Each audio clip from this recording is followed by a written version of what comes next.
Hey everybody, it's Golmadex, and welcome back to another premiere draft of Edge of Eternities. Without further ado, let's get into the pack one, pick one.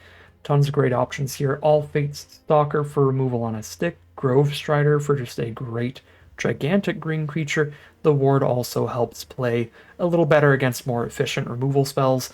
And then there's Orbital Plunge for a good removal spell here. Diplomatic Relations is fine as well. Night Luminary, the best white common. Really solid pack overall. I think it's mainly the Stalker, the Grove Strider, and the Orbital Plunge as the best three cards. And I'm going to go for the Stalker here. I just love me some potential 2-for-1 removal on a stick style creatures. Pick number two, there's another Grove Strider. That'd be super reasonable.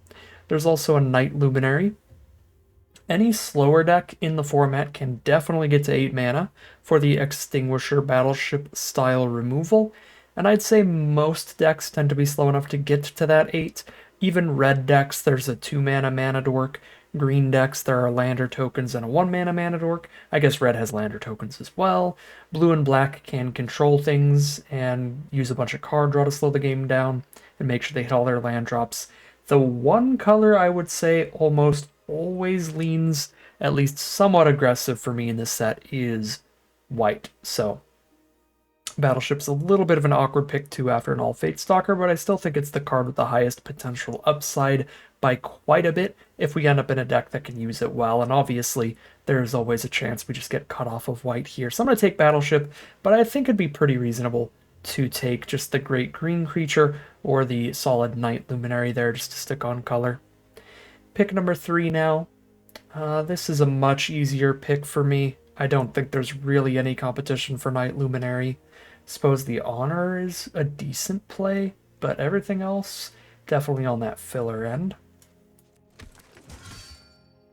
Pick number four, Sir Vondam. That is somewhat of a signal for black-white here. I think this is a strong enough two-colored card to take relatively early, despite how restrictive it is.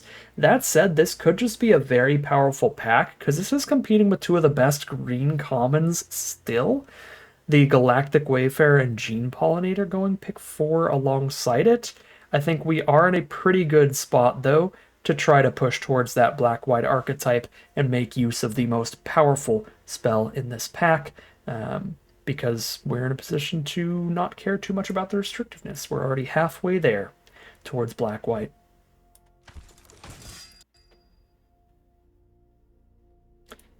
And I'm happy to see that white remains open-ish. A Starfield Shepherd going pick 5 is great. One of white's best uncommons, giving you some value. Warping it in the early game helps you get the planes to make sure that you have the mana towards hard casting it for 5 later. And then when you do that, you get to grab a 1 mana creature from your deck. White is, in my opinion, the most aggressive color in the set, so there are plenty playable 1 mana creatures you can run alongside it. Pick number 6, a Dual Sun Adepts and a Radiant Strike are both reasonable white options. It's also a pick 6 Orbital Plunge, which is pretty late for a great removal spell like that. We're certainly not tied to black like we are to whites, although I don't think I need to speculate on Plunge when there's a very powerful on-color card here as well with the Adepts. It's possible we're still supposed to take Radiant Strike over it, although I think Radiant Strike is a much worse removal spell than Dual Sun Adepts is a good creature, if that makes sense. Pick 7. Pretty mediocre pack now. Mediocre narrow removal or mediocre top end. The boosters goes up in value if you get the 2 mana 1/1 that comes with another 1/1 that's an uncommon in white.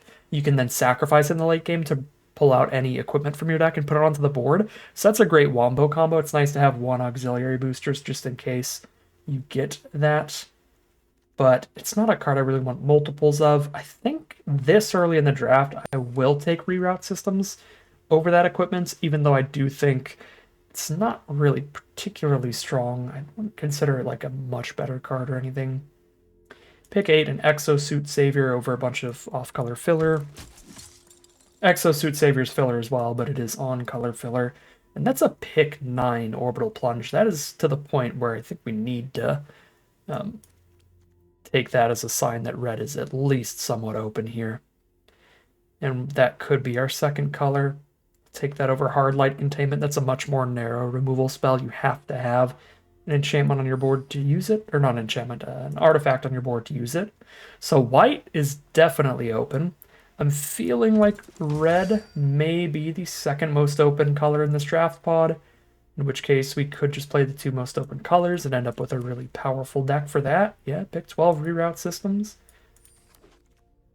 Not the greatest card ever, but doesn't mean that getting it pick 12 is not exciting. Pack 2, pick 1, we open a Nova Hellkite. We also open Fell Graveship, which is an excellent uncommon. It's a good value play, and the flying lifelinking body is very hard to race if you get it stationed. So this is a bit of a turning point for us. I don't think any of these decks, black, white, or red, white, is going to use Battleship. But this is a bit of a turning point for us where we can really... We have to pick an off-color card here, because neither of the white cards come nearly close to the power level of these two. So if we pick Hellkite and then end up going black-white, we could get punished. If we take Graveship and end up going red-white, we could get punished here. I feel like we saw a real late Orbital Plunge going pick 9. We didn't really see that much quality black going that late outside of like a pick 4 Vondam. So I want to push towards red here. I'm going to take the Nova Hellkite and do that under the assumption that red is more open than black. Now we can take All Fates Stalker very easily, because that's our core color that we're definitely playing. Sammy isn't even that powerful, even if we do go in to the Boros direction. 6 mana, 4/4 double strike Vigilance, obviously quite scary, but no enter the battlefield effect. Not really much of an ability outside of that. Once you already have 6 mana, the affinity's not that crazy. So just a 6 mana threat that can get got by 1/1 removal, of which there is tons in the set. Yeah, I'll take the Stalker. I mean, a deck with 2 All Fates Stalker could certainly be interested in reroute systems as just a way to give them indestructible and blank our opponent's removal. Here's where things get awkward. Once again, the white card, pretty mid. I could still take it for mana curve purposes, get another 2-drop in here. But the jump in quality between that and Sunset Saboteur is massive. The jump in quality even between Plasma Bolt and Sunset Saboteur is massive. It's just an absurd aggressive rare. If you get it down on the board early, start attacking with it, you don't really care about the counters that pop out. Even Dubious Delicacy is much better than the non-black spells here, so I guess we are still bouncing between 2 other colors, but luckily we're so deep into white that I think we should be fine. So Orbital Plunge is much better than Bombard. If we take an off-color card, it's going to be that. Because even if I'm black-white, we're going to be very deep into white. Black will be a secondary color where we're probably on, at best, 8 swamps in the deck, like a 9-8 split, 9 plains, 8 swamps, where a double black early play is certainly much less exciting. Yeah, I'll take Orbital Plunge here. Pick number 5, Depressurize, much better than the red spell here, and there's no white. Alright, so pack 1, get a bunch of white, pack 2, just bounce between these 2 colors, and then pack 3, get a bunch of white, and then we'll just pick the second color in deck building, I guess. Yeah, Depressurize is a lot better than the Boros Signpost uncommon. But now Zookeeper Mechan is way better than Comet Crawler, way better than Lux Knight Breacher. We are a double reroute systems deck. It wouldn't be insane to imagine that we could get a trigger off of Roving Actuator, but it still would not happen particularly often. So I'd rather take Mechan. Pick 7, Starport Security is a great one for us. Making sure we have at least one mana value creature to go with the Starfield Shepherd is certainly good. Pick 8, I'm going to take Focus Fire here. There's an argument Tragic Trajectory is potentially a slightly better spell in a vacuum, but the way this draft is going, where we have 3 black spells and 4 red, and we're not 100% committed to either, Focus Fire is way better. Because even if we knew for sure we were in black-white, Focus Fire is not that much worse. Pick 9, Random Zealots. The black cards are pretty bad here. Pick 10, Boosters. Again, Swarm Color, not a card I'm a big fan of. Pick 11, there's some black spells and no red, so take the 4 mana 5/3 over the 4 mana 4/4, I guess. And then Don't much like either of these. I'll go Comet Crawler. I feel like I have a lot of non-creatures. Don't really want a random equipment. Pack 3, pick one. We open Dubious Delicacy. No good white spells.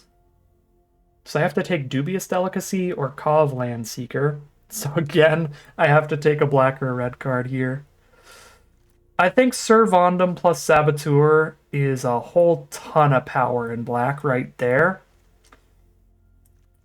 Makes up for missing out on Hellkite Double Plunge.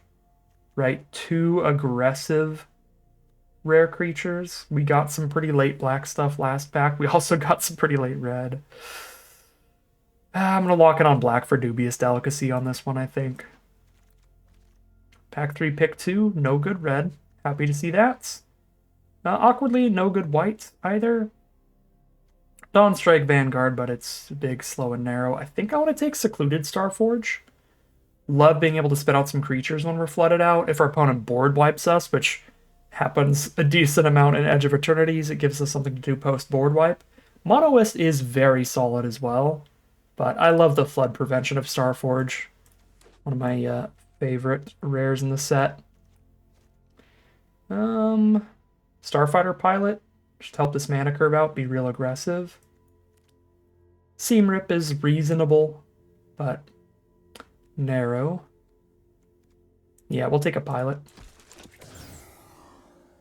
Get more creatures going, get more curving out going. Another Focus Fire is great. I'll take that over the 6th 2-drop. Sunstar Lightsmith, let's go. We get the double spell, draw a bunch of cards. I will say, with how the pack has been looking so far, pack 3 as a whole, really happy I hopped on black in the end over red. The red has been super mid this whole pack. We saw one Orbital Plunge and a bunch of mid creatures like the Elemental. That said, I mean, the black hasn't been much better, let's be honest. Take Flight Deck Coordinator on this one. Okay, the black has been better. Tragic Trajectory, much better than Slag Drill Scrapper, but both are fine. And then Sammy's been pretty inconsistent and slow, so I'm not disappointed at all that I don't get to play a Sammy. Pick 8 Gravkill, wow. Take that over Starport Security or Auxiliary Boosters. There's some pretty filler creatures. I could still see a tiny argument to take one just because we want a ton of creatures in this kind of deck, but I highly doubt that's right. Gravkill is just great removal. I will take a second Security over a second Coordinator with a Starfield Shepherd in the deck. Another Auxiliary Boosters, although I'm not excited about it, and we'll probably cut it. Seam Rip, also not excited about it, and we'll probably cut it. We actually ended up with a massive amount of removal. Super reasonable little Orzhov aggro deck. Love to see it. Double little aggro bomb at the start of the curve with Saboteur and a Vondam is quite threatening if we get one of those in our opening hand. Alright, let's go full aggro if we can. I know our creature count is not super high in terms of what we've drafted, so don't think I get to go quite as aggressive as I want. Right, because I think I'd like to play like 17 creatures and then a bunch of removal spells in this deck. That said, I think, again, we'll see after I click on more details, but I think we've only drafted about 18 or 19 creatures, which means once I cut the really mediocre ones, like one of the boosters and stuff, we're probably going to be at like 15 or 16 creatures. Yeah, it's 17 creatures and 2 boosters, so it's a 19 creature deck right now. Cut it down to 17 would let me cut 2 filler cards. So the boosters, or a Comet Crawler, an Exosuit Savior, a Zealot, Coordinator.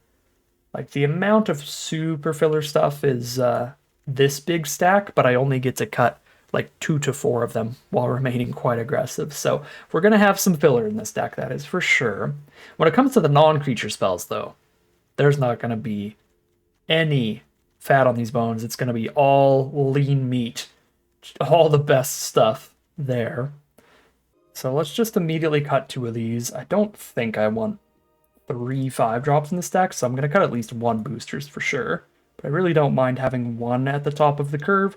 Makes all of our mediocre little 1/1 human soldier tokens or 2/2s and stuff. Pretty relevant even in the late game, being able to move that around. So just a 1 of is pretty decent, I think.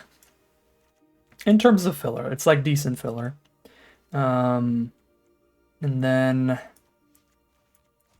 definitely like to keep some 3s. I guess it's a good thing all the mediocre cards were at the same spot on the curve, because I do want some 3-mana creatures in this deck, so I want to put some of these back in. Something like this seems reasonable to me. That said, we have one really strong combo with Exosuit Savior. Like if I Dubious Delicacy and then we Exosuit Savior, that's going to be insane. But I think that's kind of it. Technically, I could boosters and then Exosuit Savior, but that would be super, super late game. Probably does not happen very often. We could also have the Exosuit Savior pick up the Seam Rip, but I think Seam Rip is probably not going to make the cut because of how narrow it is in terms of what it's killing. When we have other removal like Focus Fires, Depressurizes, the reroute systems I think make the cut over the Seam Rips in this deck as well when we're a double Stalker deck. So I don't think we're going to have the Seam Rip combo for Savior, and that only works if like Seam Rip exiles a token, because then you can play this, exile a token, pick it up, and not give them anything back. But it is a cute Savior combo. But like we don't have like 2 or 3 Virus Beetlers or anything like that. I've got the Light Blade as well, but that's another card I highly doubt is making the cut with the high quality of these other cards. It's not a bad one at all, but much lower quality than the rest. This is a card that looked horrible to me when this format started, but I kept losing to it in the Arena Direct Sealed, and I was like, oh, wait a minute. Actually kind of real. And then I played it in the Arena Direct Sealed, and it was great.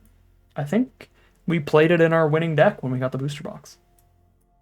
I say as I immediately cut it while I'm cutting creatures. But you know what I mean. Yeah, I don't know. Cut the Savior here. We could also just cut the Comet Crawler. Just one of these filler 3s. I think those are my 2 least favorites for this deck. They're both fine in their own way. I could draw them at the right time and they're incredible. I could draw them at the wrong time and they just kind of suck.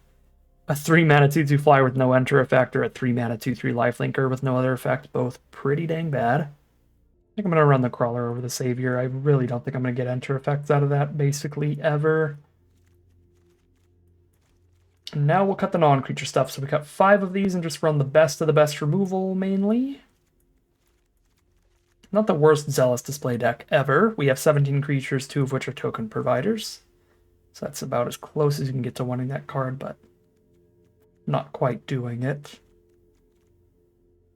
Still have never run this card, but I imagine it's possible to have a deck with like 2 of the 2-mana creatures that make 2 1/1s, and then also like 2 or 3 Night Luminaries, and then it's like, alright, well now we kind of did it. This is still not quite that deck, it's just the 2 Night Luminaries, and then a bunch of regular creatures. Some of which don't really want to get into combat, like all Fate Stalkers. Yeah, I'm not worried about finding a cheeky home for that spell right now when we have such absurd card quality in the other non-creature spells anyway. To where I still have to cut 2 more cards and I don't want to. Reroute System's a card I've almost always just instantly cut, because it's also very narrow removal. Just 2 damage just to tapped creatures. But it does have that Stalker synergy of making sure we could keep something locked under that. And when we have 2 really powerful early rares as well to protect, it's nice with those too. It's probably the best deck I've drafted for actually running the reroute systems, but it's competing with such high quality out of the non-creatures. Maybe I do have to just go like 15 creatures. That's still a relatively high count, decently aggressive. And that way we get to run pure card quality here and cut a couple more filler spells. Let's meet in the middle. What if I just cut 1 creature and cut 1 reroute? Still have the 1-of copy. We've got a Shepherd and a bunch of warp abilities and stuff to play around with. I think it would be completely absurd to cut a land here. But I also think that we have the Starforge kind of being like a spell, potentially. Like if we're flooding out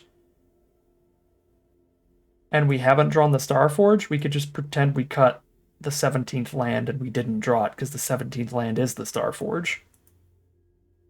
And if we've drawn the Starforge, we kind of can't flood out. It's kind of a flawed way to look at it, right? Because I would cut a basic, and then my 16th land would be the Starforge. But it makes sense in my monkey brain. Because brains are flawed, but I don't care. That's what I want to do. So cut a 3. I can also cut the Blade of the Swarm. I have 4 drops if I keep it in. Yeah, what about that? Just go for a very classic curve. Yeah, that's a beautiful mana curve. The other thing about the Blade of the Swarm, the Night Luminaries are also 4 drops, so there's like a huge chunk of 4s actually if I keep that in here. I gotta keep in mind these are both spots on the curve, depending on the hand. Yeah, this looks real nice to me. And then 1 reroute stays in. Maybe cut a land for a reroute if I think I'm going to flood every single game, but I don't think that's going to be the case here. We have a Starforge, boosters. It's a little bit of flood prevention. If we're flooding out, we spit out a bunch of 2/2s, or if we like kind of run out of gas, making even our smallest creatures more relevant is a nice way to spend our extra mana with the boosters. We got a mana sink with adepts too. Some tap abilities to get the last few damage in. This looks super reasonable to me. Let's yeah, wrap it up. We'll call it a deck there. Hop into the gameplay. See how far this can take us. All right, here we are on the draw for game number 1. Solid opening hand with the Saboteur. It's the Mecha Navigator. I don't love immediately putting counters on their stuff, but with double removal in our hand, should play out perfectly fine for us. These are big enough removal spells to clear out a Navigator easily. Alright, they're going to bombard the Saboteur. This is fine. It's part of what makes it so powerful. Even if your opponent instantly has the removal for it, they are down a card. They had to spend a Bombard plus a land, which even a land is very valuable to them with a Navigator on board. They could turn that into any other card. So, I think that is fine. So we play a Zealot here. If they don't have removal in hand, they don't get another Navigator trigger. And this can lead into us double spelling next turn easily and getting that 4 damage in if they don't have the removal. If they do have the removal, I think we still don't mind too much. We're having them spend removal on just a 3-drop. So there's the Cryogen Relic. Draw a card when they play it. They draw a card when they sack it as well, but if they don't have a tapped permanent on board, they don't get the full value off the sack. Awkwardly, they had the removal again, Cryo Shatter on Zealot. This is just Grixis all removal spells so far. Luckily, Cryo Shatter is pretty bad against the Zealots, in theory, because it has Vigilance, but I guess I'd have to get it up to, what, 6 power at least? Yeah, no, it still just works perfectly fine. But it is bad against Tragic Trajectory. Now I can get a Void trigger literally whenever I need it. Alright, play the biggest beef, and hold up a Focus Fire here. Saving the Tragic Trajectory, because again, we have a Cryo-Shattered Zealot on board, so anytime I need to give -10 to somebody, just Trump attack with Zealot. Alright. Play Starfighter Pilot, I still have a Focus Fire up. Seems fine. So probably gonna do the stun here. Draw a card off Relic. I don't think it'd be crazy to go for Dubious Delicacy here on Navigator just so they don't get another trigger on it before I kill it. But I am gonna get my threats on the board.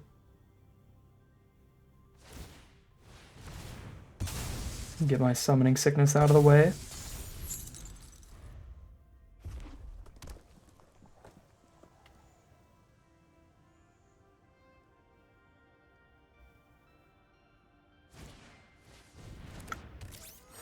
Rust Harvester is potentially a bajillion removal spells on a stick. So I really do need to kill that. So let's drop a Delicacy on the Harvester with a Focus Fire up.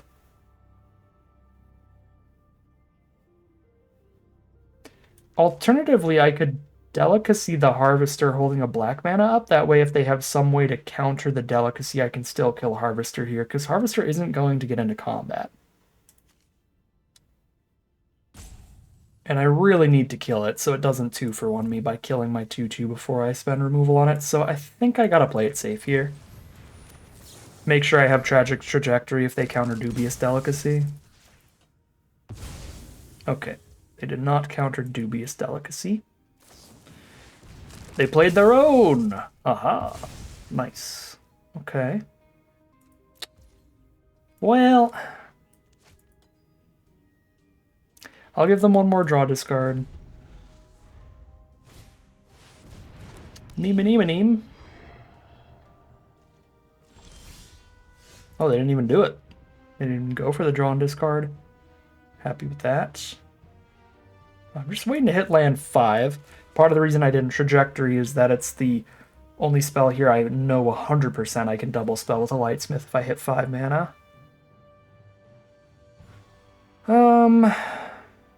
I probably have to Trajectory this, right? Yeah, if they hit any artifacts on the top of their deck, that's full-on draw card. Not to mention if they hit multiple in a row, be super duper bad. Okay. So I can get Void off of Night Luminary here, because I've warped a creature this turn.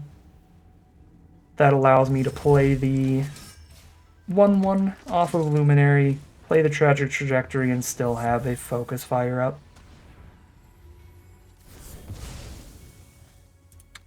Quite reasonable to me.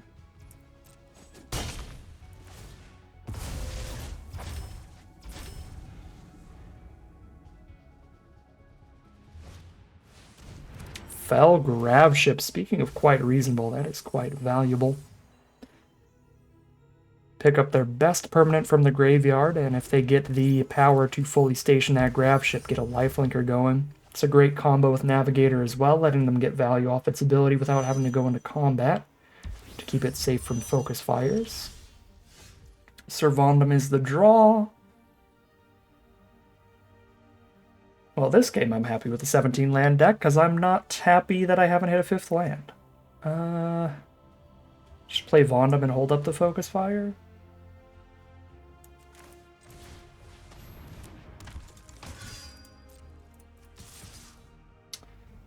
That Rust Harvester is going to do some filthy things here, but there's not a lot I can do out of it since I trajectoried the card draw engine.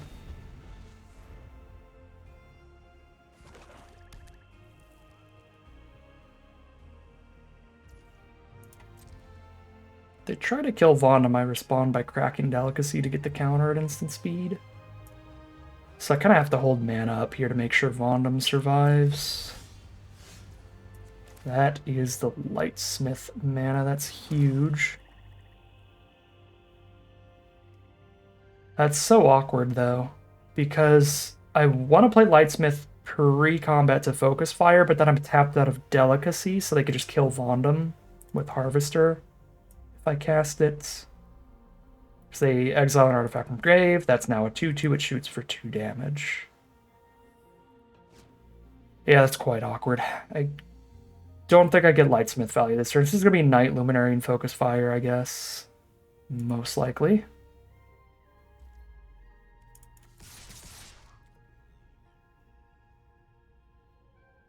I could sack the Zealot to buff that as well.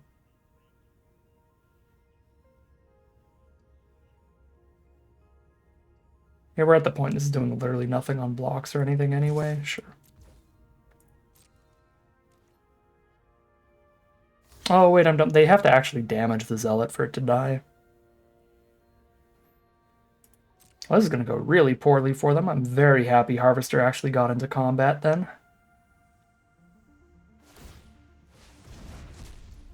Now I don't even have to sack the Delicacy.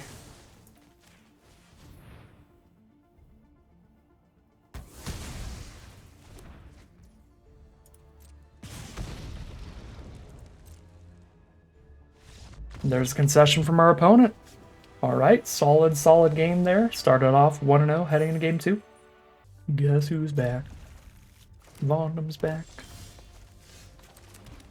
We get to curve into Vondam as well here. 1 drop, 2 drop, 3 drop, plus 1 mana removal in the hand. This is a beautiful, beautiful opener.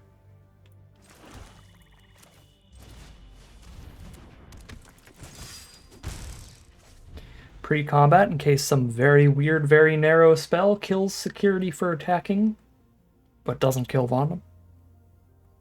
I don't think that spell exists, but unfortunately I still do not have an encyclopedic knowledge of Edge of Eternities. Okay, 3/3 blocker. Well, now I have a grab kill for something bigger.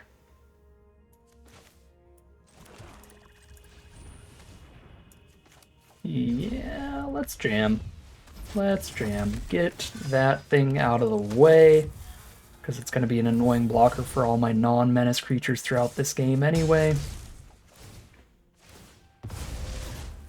Get that Vondam trigger off the warp. Beautiful.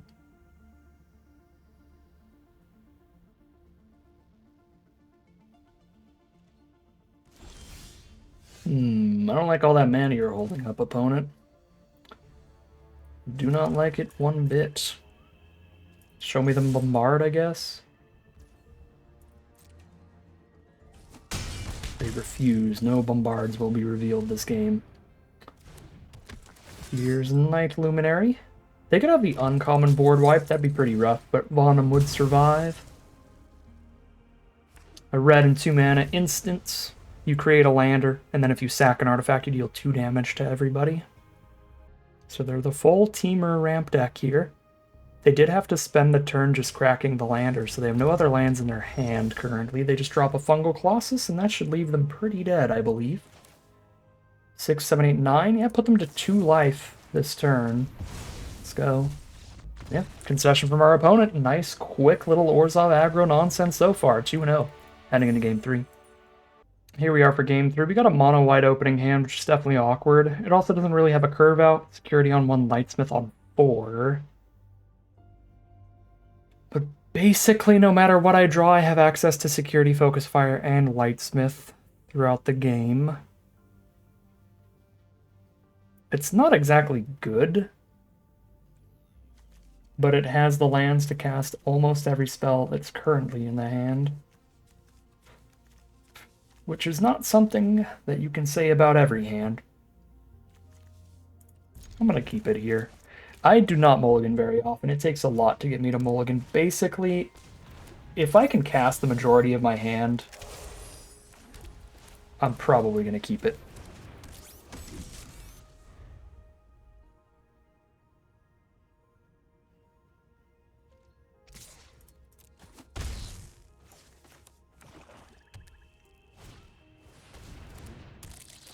Oh boy.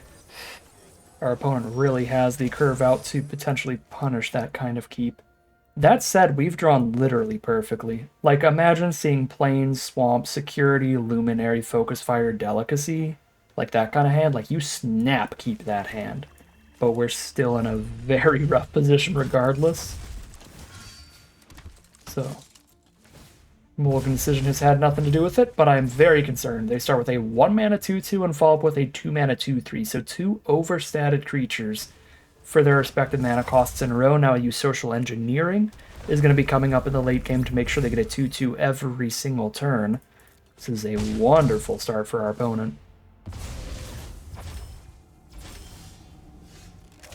Ooh, All Fate Stalker is a wonderful draw for us. That is really going to help. Beautiful draws this game. Absolutely beautiful draws.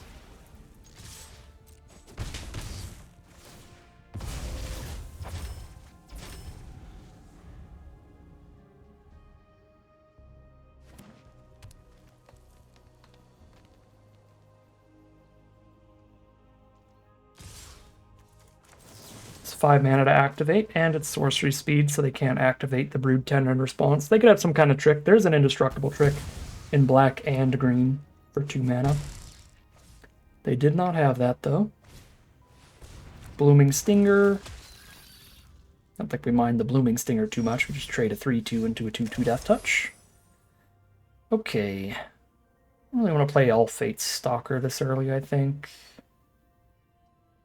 I mean, it's better for the Stalker to die when it's exiling like a 2-2 than if I try to exile their big 6-6 later with it or something. So it wouldn't be crazy, but Night Luminary already clutters up the board super well. Yeah, I'm just going to Luminary it up.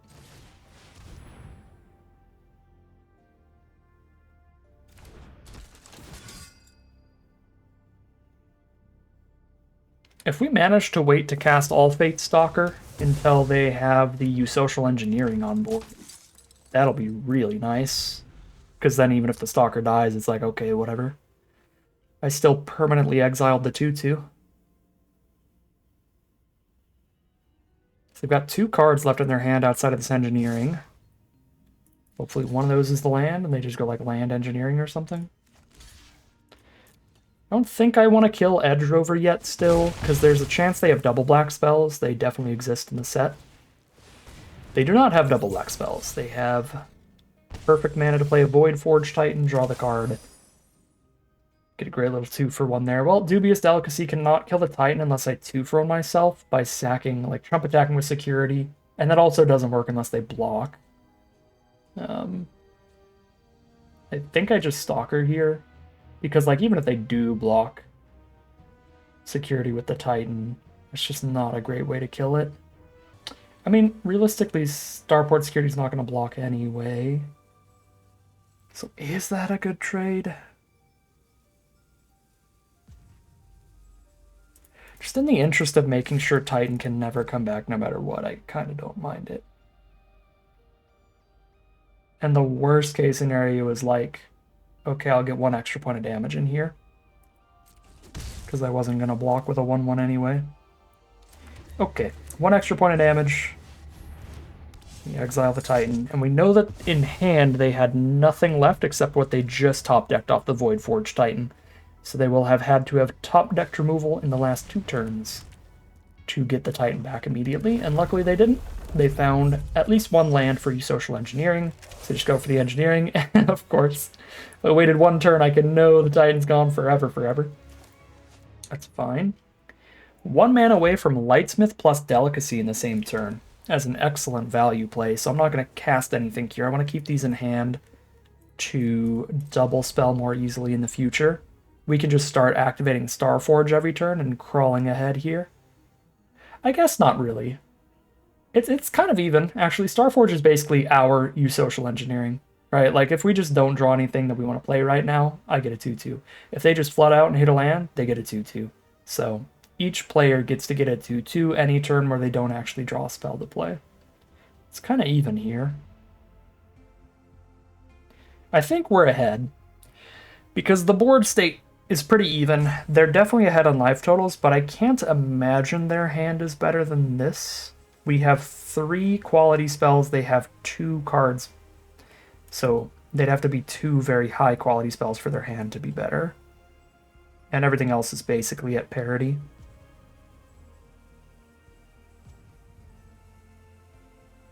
So I think we're in a pretty good position, but we'll have to see. Yep, one of those is a land. That's definitely good for us.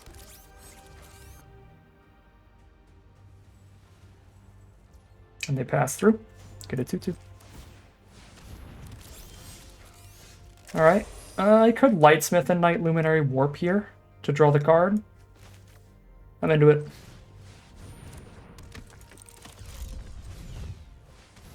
Decent draw for the turn. And we can land off the top. They could have Virus Beetles here, but also I have some pretty mana-extensive stuff to be doing. I'm trying to double spell with like 4 mana and 3 mana spells. Now I need to get to like 8 lands on board to be able to go like Luminary and Gravkill in the same turn. So we'll put ourselves at a little bit of Virus Beetle risk to set up for much better, really valuable turns here. I guess I Delicacy over Gravkill for the Lightsmith trigger this turn.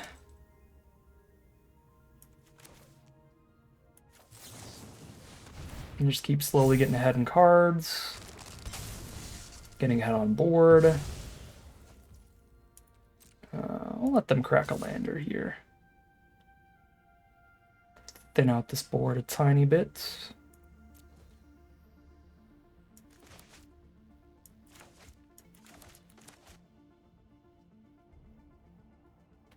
This could be wrong. Like, they could have a splash color here that we're giving them access to by doing this, but they're playing off the top, so even if they do have a splash color, it's like, what are the odds they draw the splash card specifically?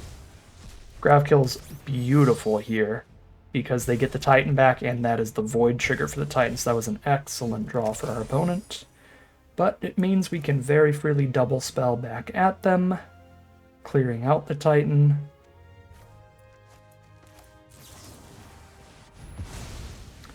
And then the Adepts on this very wide board state is going to be a super powerful activated ability.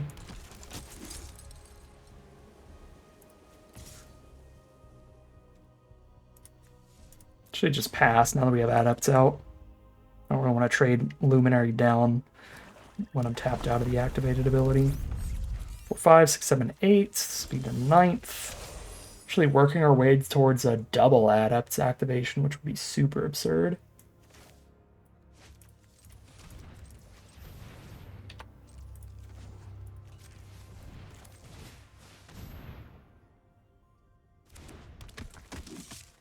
Activate Adepts plus cast Reroute Systems if I play the land pre-combat. If I don't play the land pre-combat, I only have access to one of the two.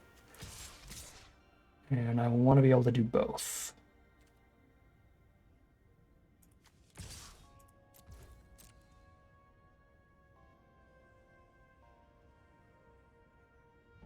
There's some risk to this. They have 8 power on their board, but they can't let this all through with Adept's ability, so I think this should be fine.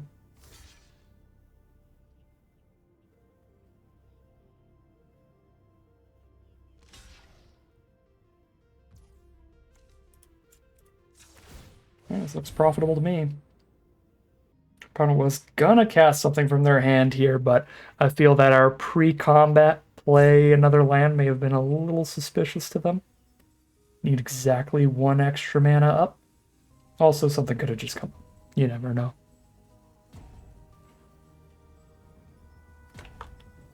The oven's beeping. They're getting their pizza out.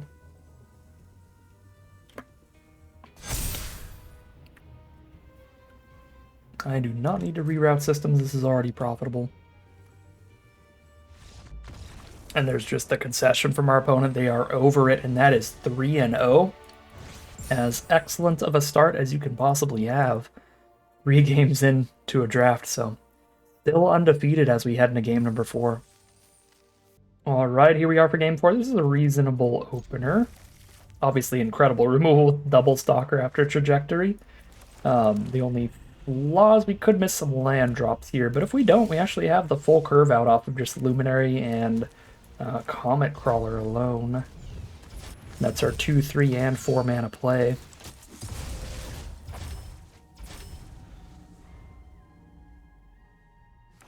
Play against Rakdos. Most Rakdos decks in this set are a little less aggressive. They actually just play out a super good long game instead. I don't think I'm going to cash in a Stalker Warp just to get 1 extra point of damage in here. I think I just pass. Especially when the Stalker Warp triggers Void for us as well, which is valuable with the trajectory in our hand. Unfortunately, though, our first couple draws did not get us to land number 3. So we are going to be playing off curve here.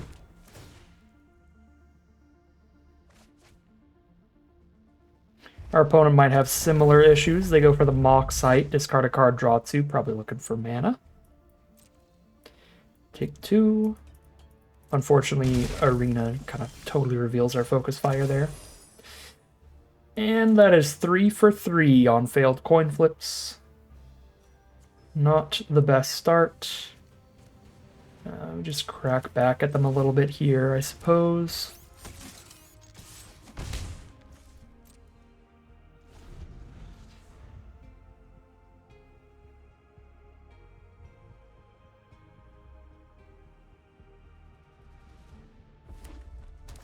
There's land number 4 for our opponent.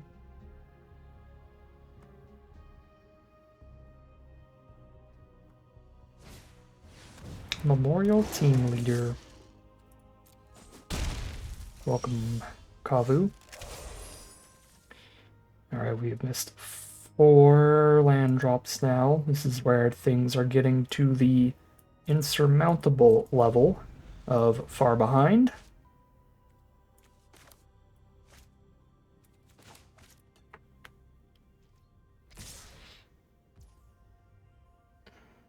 They're Rakdos, so the only way they could save Team Leader is by casting 2 removal spells in response to get this to do 2 damage instead of 3.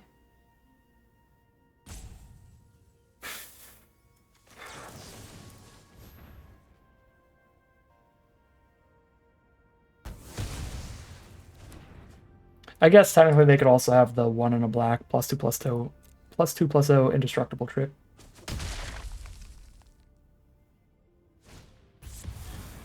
Decode transmissions with the Void, draw a couple cards, make us lose a couple life, hit land number 4, drop a Hilderblade with a free equip. Alright, our 5th draw of the game is our first land. We'll see if that is enough to get us in it here. Exile up to 1 non-assassin creature. That will let me go for the Tragic Trajectory on the Elemental. I could also just flicker the Elemental itself to unequip it, and then it's back to just being a 2/4 anyway. If I want to save Tragic Trajectory for later, which I think is reasonable, because like if I miss land 4, then Trajectory is my only removal. So I think I'm going to flicker the Elemental.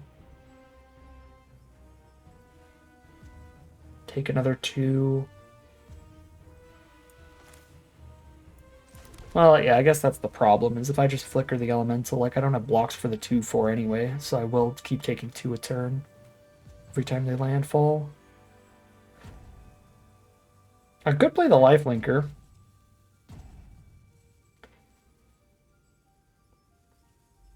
Because if we wait till I put a 2/2 body on the board, then I can do the cheap warp, clear out the token, and also the trajectory, but they have enough cards in hand. I doubt spending 3 to get a 2/2 is going to be their best play for a long time. Lifelink could really get us back in this game. Take 1 big swing to do this.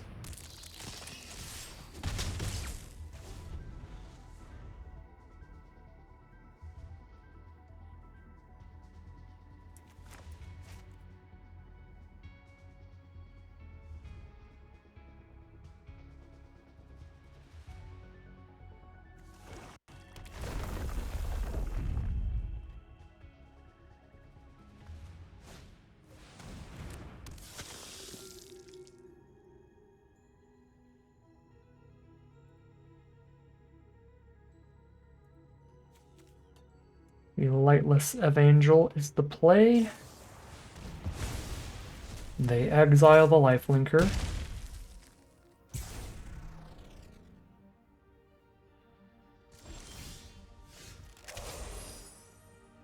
Oh. I need that land very desperately. I think I have to warp the Shepherd.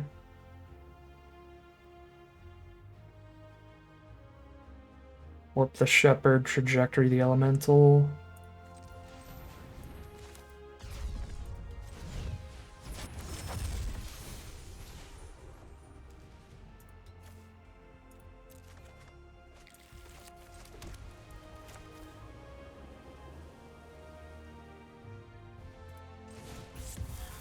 Probably, I don't want to say probably, but now they are in a good position to sack Moxite. As they sack the Moxite, Evangel's a 3/3, they get a 2/2, they get a free equip on Hilderblade. They make sure that our blocks suck here. Oh, 2 3/3s on attacks, too.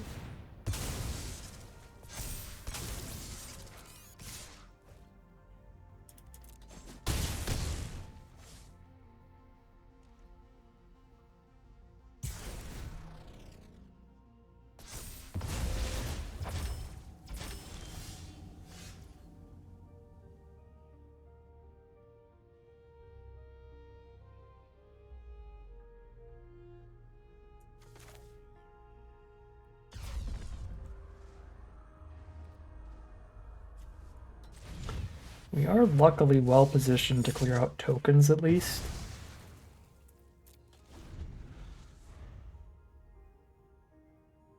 But I don't see how we possibly win from here. We're at 2 now, so we're just dead to Plasma Bolt.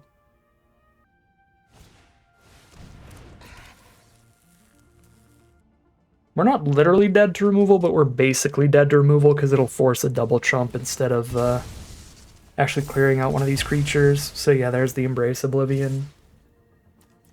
That pretty much seals it. We just don't have the mana to double spell and recover from here. Yeah, that'll do it. Again, technically, I'm not dead if they don't have removal, but I am dead if they do. This way I trade with Mech and chump the Evangel. The other way to do it is to Stalker the Evangel and chump the Mech, and then Evangel comes back as a 2/2, but obviously, either way I'm dead to removal, so I'll play the way that's better if they don't have removal. This way I actually permanently kill one of these two creatures instead of temporarily.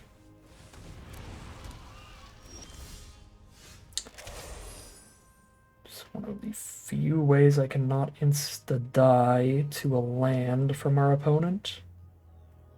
God, I feel like we're on like our 8th draw step now and we've still drawn one land all game. I tutored for one land, but we only naturally drew one still. Oh.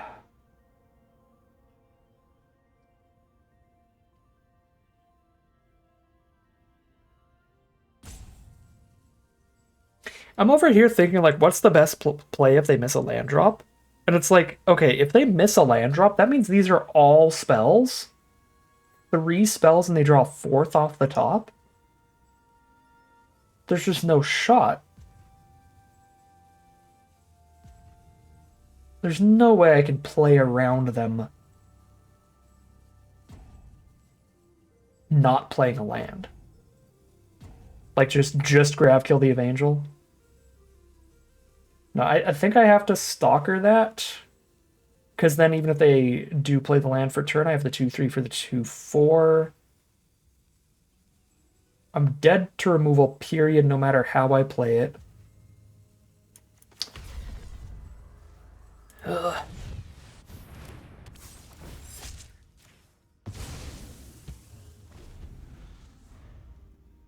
We just hope it's like dirtly creatures or something. Like 3 mana 3/3s and stuff. Oh, it was a 3rd color spells. That explains things. Island. We drew a 2nd land, baby. Secluded Starforge has arrived. Oh, man. This is a stressful game of Magic. I can't believe it's still happening, honestly. Thought it would have been over by now. Play multiple creatures.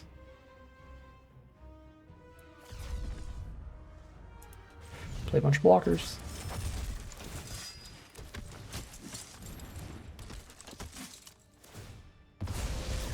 They somehow flooded and drawn all lands after all that? It's the only thing that makes sense here, because if they had creatures, they would have played them. If they had removal, they would have killed my stuff. They're just somehow mega flooded. Oh my god, and we are drawing lands now, which is so good for us. I spit out a 2/2 every single turn. I really want to get this coordinator going to play around Plasma Bolts. So I think I have to send it here and start gaining a couple life each turn, because I still have 2 blockers up afterward with Night Luminary.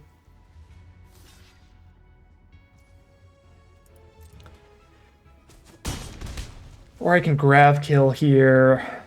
I don't think I can Starforge and just play a single blocker. I think it's play 2 blockers or hold up removal as the safest plays. I do like having a flying blocker as well, the Shepherd, so I might go for that here. Hold up the white so I get to play Shepherd and a 1/1 off of it. I'm missing out on some Lightsmith draws, but I just need maximum defense on board. I can set up for the Lightsmith draws next turn.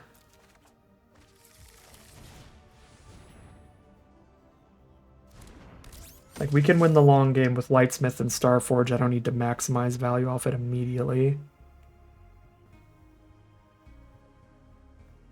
blow up the coordinator to stop the life gain. Yeah, that makes sense. That makes sense. Keep me dead to a top decked plasma bolt.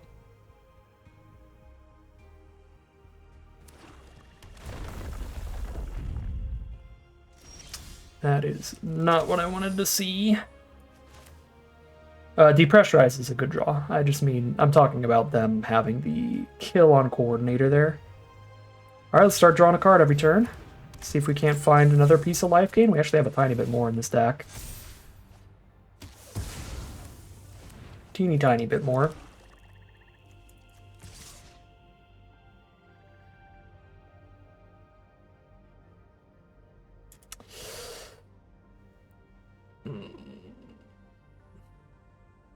Let's see, World where they instant speed removal, Stalker. Block with a 2/2. Let me just do that.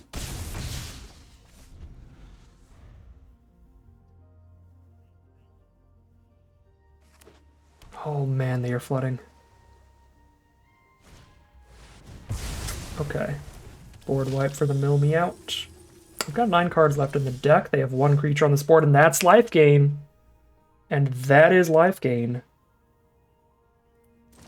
I cast that. Holding up Grav Kill for their end step over Night Luminary. Because I don't want to die to them top decking Plasma Bolt here, and I do die to that if I play Night Luminary there. This way, if they top deck Plasma Bolt, that card's a sorcery, and I just gain life in the end step. Okay. Certainly have to Grav Kill the flyer. I mean, I'll have a 3/4 flyer, but I'll be dead to removal if I don't do this, so pop it. Gain the life during our turn.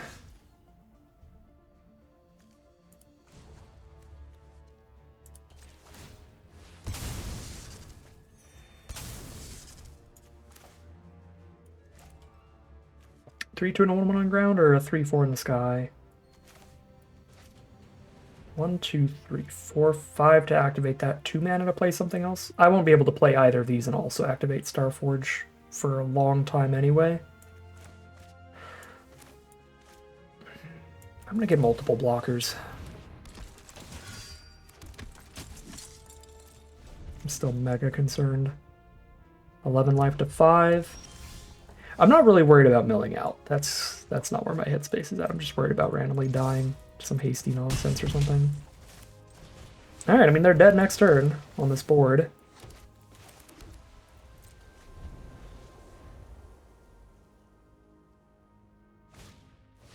Fell Gravship with no creatures on board. It does get to pick one up, which is a problem.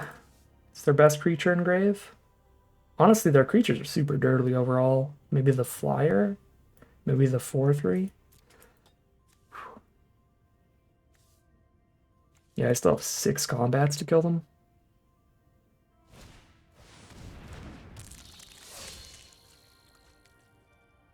If they tap the color, they're dead on board. So they can't do that without removal. Okay. I think it's better to make the 2/2 than give somebody +1/+0 right now. Yeah, maybe there's a better way to do this, but I think just attack with the 4/4 flyer, make a 2/2 is the best.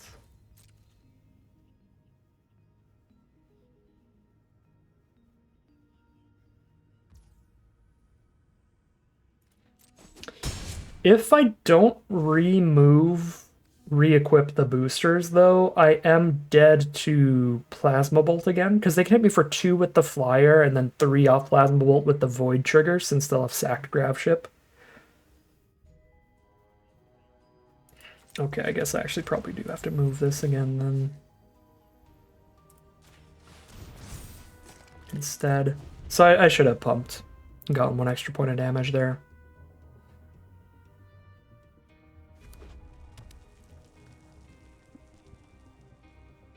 They have 1 final card in their hand.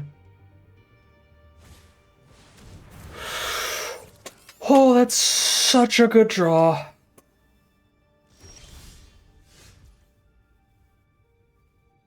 Oh, I'm so dead to that.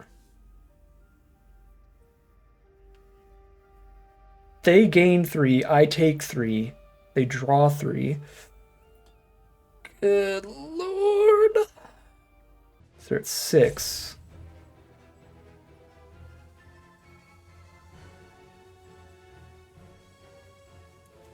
Two to play this, 3 to re-equip. I don't have the mana to re-equip boosters and also make a 2/2 off Starforge. I don't think I can attack.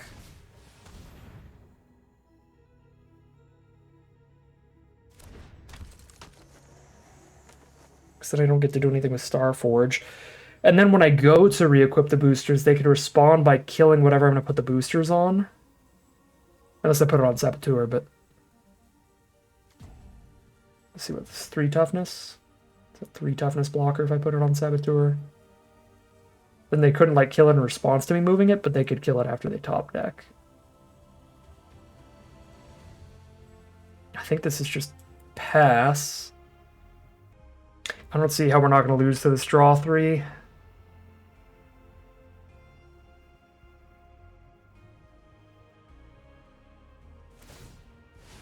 But there's a chance.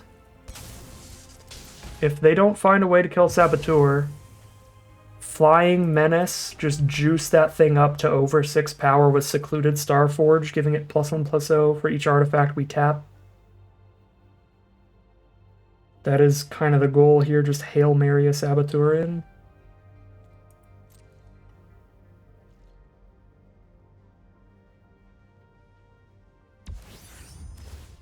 They go for the station here. Okay, so the hand is great then. The draws must be some removal.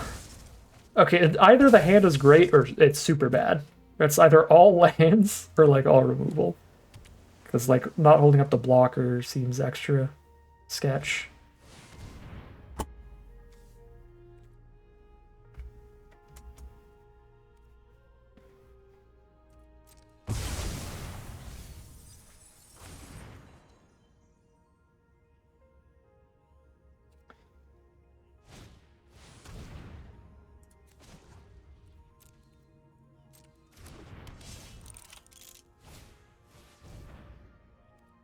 I forgot I was playing Edge of Eternities for a second. Okay, when you don't have anything nice to say, don't say anything at all. I'm gonna go back to being mute for a moment. I need to breathe. This game is still not over. They are taking some damage in the sky next turn. If I top deck the right spell, they might be dead. If they didn't gain any life this game, we could definitely kill them here, because we'd hit for 4 next turn. That's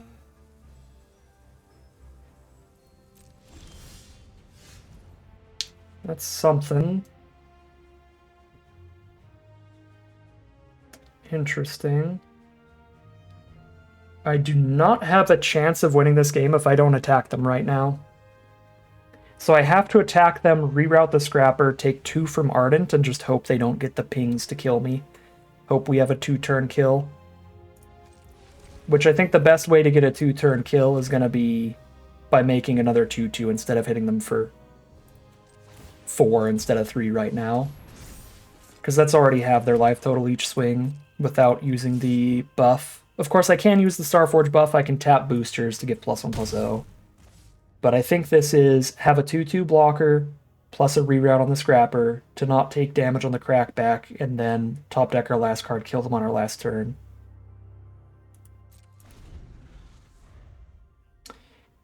If they attack both here, it might just be chump Ardent and don't even cast reroute systems, so they have the indestructible trick to protect my other robots. Now that's not going to work if they have like a Grav Kill or something that exiles, but...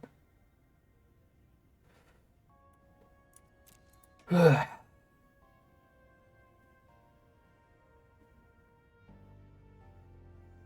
their hand is land, they have to sack a land to Scrapper here, because they're dead on board.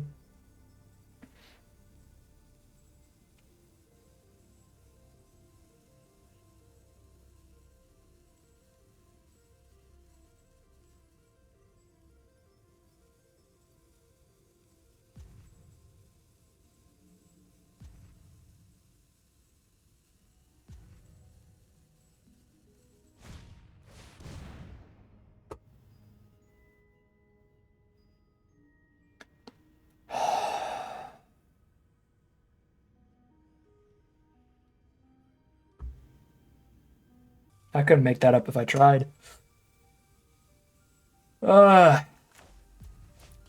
There's nothing I can do to survive this. I don't have the block in the sky, so I take 3 in the sky, period. I guess if they attack all, the only way I live is if they attack all. But if they don't attack with Scrapper, I lose no matter what.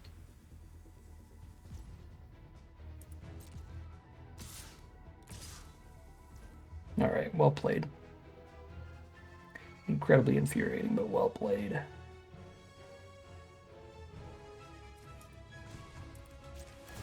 Okay, technically not no matter what. There's the tiniest chance in the world they don't draw an artifact or creature to ping me off Ardent. If they draw an artifact or a creature, the Ardent ping will kill me. And if they draw a removal spell, then they can kill this on the crackback. But technically my way to maybe not die here is to indestructible this robot to kill them next turn with it, if I don't die right now. But there's no other way that I can kill them next turn. Unless this robot sticks around and they don't draw anything that pings with the Ardent.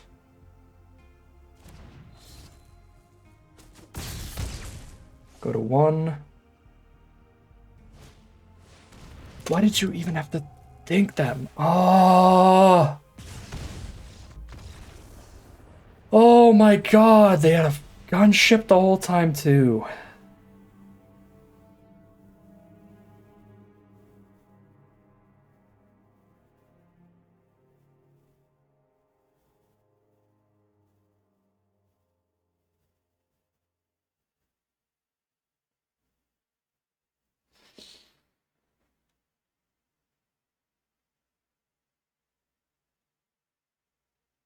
Here we are for game number 5. We are 3-1 right now, having a lot of fun in the Edge of Eternities. Let's get back to some more nice, fun space, good stuff. Let's get in Starport Security on curve, turn 1. Get some early damage for us with a Comet Crawler to follow it up on 3.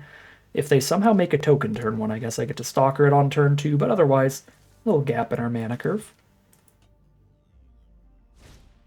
Sammy's Curiosity. Aww.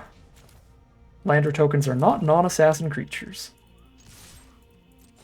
I'm not going to use this just to untap Starport Security. First of all, there's very few haste threats they could randomly have, none of which I'd want to block with a 1/1. Secondly, we have Tragic Trajectory, so holding on to the Warp to trigger Void in the future could be valuable. And even if we didn't have that, there's always a chance they play a token that we can exile with the Stalker Warp later. We're playing against Simic. That is kind of the ramp color pair. I mean, green-red does it too. Anything with green, really. But Simic is the color pair that they literally designed. It says on the archetype list. Simic ramp. Get to the big 8-drop spacecraft and giant green creatures and stuff like that. Alright, we're doing decent so far. We do need to top deck a land, preferably next turn, to be able to cast out our whole hand. They are Teamer ramp. They get the Mountain off the Sammy's Curiosity, and here's Anti-Causal Vestige, letting them play a 4-mana or less spell, plus draw a card this turn. They get the Cobb Landseeker. Yep, Vestige is a great card. Luminary is also a great card, but it is not a good draw, sadly. It's better than hitting like a 4-drop or something here, because I do get to spit a creature onto this board and deal with the Landseeker, but it is certainly much worse than just hitting a land.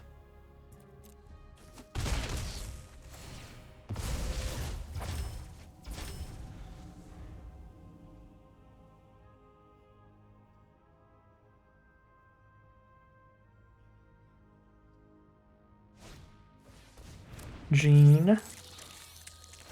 Crack the Lander. Yeah, so they're just working their way to the Vestige. Vestige is a super annoying one, because it's like, even if you have the removal for the 7/5 body, which, again, it's a 7/5 body, you kind of have to kill it. But even if you can kill it, even if you do have the removal for it, they've drawn 2 extra cards off of it. Plus, when you do finally kill it, they put another card out for free. Super strong rare. Not gonna have fun when that... No, I am having fun. I'm having fun. This is a great time. I keep misspeaking. We'll drop Comet Crawler in there. I could technically attack all, because I have the Focus Fire. Yeah, I should have done that. That was loose. Because I'm not going to just, like, all Fate Stalker. Oh, wait, no, it's got the Warp combo. I forgot about the Warp combo. We probably had that in a previous game, and I just forgot. Yeah, I am going to all Fate Stalker. No, that's legit. That's so legit. So that's why I didn't attack with all of them. Because then I might have to spend mana on a Focus Fire, and I can't do this. Whee! Another land lets me play a 4-drop plus hold up one of these spells, which I think is probably better than a 1/1 for me right now.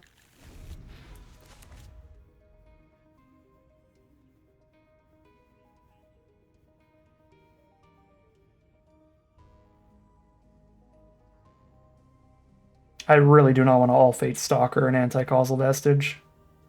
That'll give it the trigger when it leaves the battlefield. Plus, if they kill the Stalker, they get the trigger again later. Got enough creatures here, I can definitely try to Focus Fire it, I guess.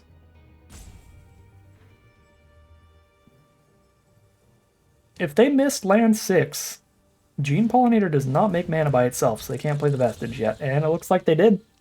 Probably what all that thinking was about. They wanted to just Vestige, but they couldn't. Now they almost certainly can next turn. Yeah, they have 6 lands. Even if Pollinator dies, they can do it. But they've also got a lot of lander production. Agrarian making landers when they're tapped. Edge Rover making landers when it dies. It's going to have a bajillion mana. Do I just all Fate Stalker the Agrarian? Leave them with a single 2/2, send in a 2/3, and I guess the 2/2 has reach, which is annoying for the Starfield Shepherd. I suppose I have the Focus Fire, so I could Stalker one, send in the whole team, and Focus Fire the other, but then I don't have the Focus Fire for Vestige later. This is the flaw that I see with that. I could Stalker the Agrarian, attack all, and reroute systems for Indestructible. And then I still have the Focus Fire. That seems fine.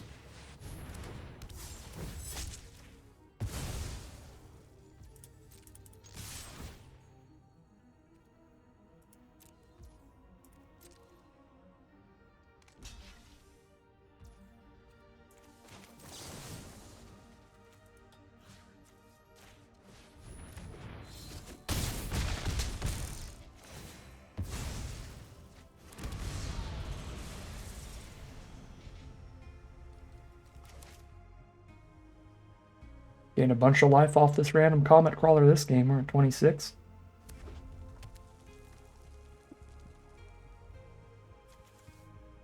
I can't believe I stumbled into the All Fate Stalker Shepherd line. I've been forgetting that all day for sure. They play Miminon instead of Anti-Causal Vestige? It's got flying, it stops Shepherd. Never mind. That is reasonable. Vestige is a much better card in a vacuum, but it does not block Shepherd. I don't know, they do seem to have a lot of artifacts, though. Edge Rover, Gene Pollinator. Okay, 2's not a lot. I lied.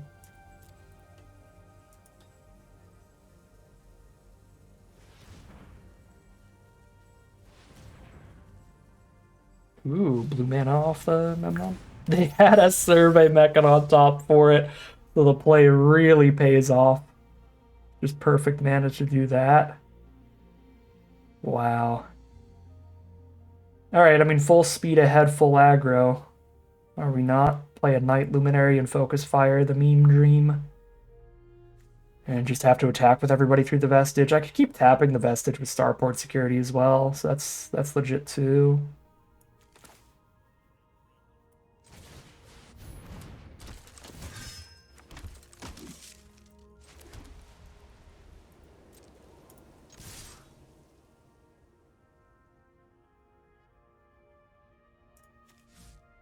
think I do care about starport security a lot.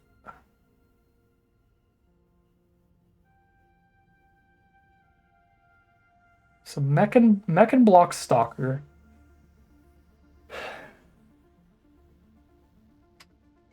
Phenomenon blocks Shepherd.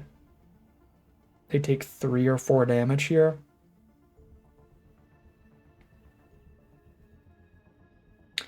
Yeah, they're taking a small enough amount of damage that if I attack with security, they can easily choose to have Survey Mech and block security instead of Stalker. And that would be very bad for me. So let's not send security in. I could sack the Summoning Sick 1/1, but I think I'm going to need a wide board. It's going to be like tap 1 creature, attack with a super wide board. Okay, they're going to kill the one with no abilities and take the extra Stalker damage. That I don't care that much as compared to losing the starport security.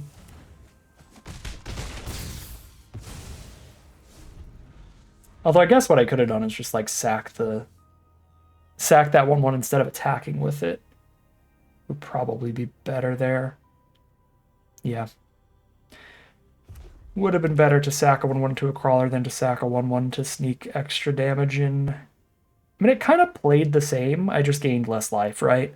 By attacking with that 1/1, instead of putting the 1/3 on the 2/3, they put it on the 1/1, so they took 2 more damage than they would have otherwise. If I had instead sacked it, they would have taken 2 more damage from crawler. I guess that's only 1 more damage by blocking a 1/1 instead of a 2-power creature. So we actually would have gotten slightly more damage if I sacked it to Comet Crawler. So yeah, we missed out on a point of damage there. Oh, good. Oh, good.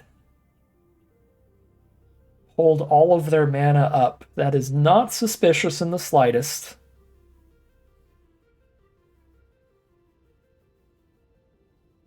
I'm scared. I think Starfire Pilot and hold up the ability to tap something is better than playing auxiliary boosters. They're probably going to Survey Mech in the All Fate Stalker. Make my blocks on the ground, or my attacks on the ground a lot worse. Yeah, because they can mech in. It's 10 minus 1, 2, 3, 4. It's only 6 to use it. Jesus Christ, meching is so good here. Because they could pop out an Agrarian and still have the mana to crack a lander, which means that the Agrarian is a 4/4 blocker. So I can't attack with like a 3/2 on the ground, or it's going to get shot down by a 4/4. Unless I tap it to security. And if I tap it to security, I'm giving them another lander.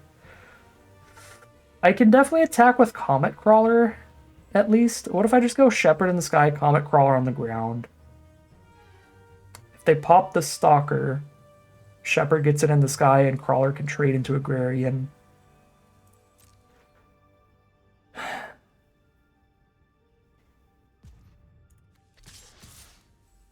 think I want to do something like this.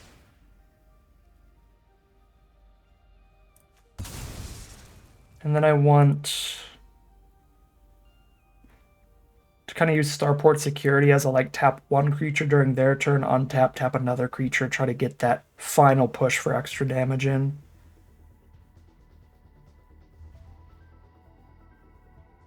With like a double security activation over the next couple turns. Oh, sweet Jesus, what is this? Oh, right, if they are gonna sack it and activate it anyway, they might as well stop 4 damage instead of 3 damage. They could choose to stop all the damage here instead of killing Stalker and getting Agrarian back. Since they don't have any flyers outside of Mechan on board, that might be the play. Yep, so we don't give them Agrarian back. Alright. But now we don't have a flyer until we auxiliary boosters. That makes auxiliary boosters kind of a tempting play over Starport Security. Oh, I forgot to play Pilot. Oh, I clicked too fast. The whole Starport Security play was because I had 6 mana so I could play the Pilot too. Oh, wow. Well, this is astronomically bad for us, even if I did play Pilot. They had a Bombard as well. Now they just get to super stabilize off great rares with Vestige coming in.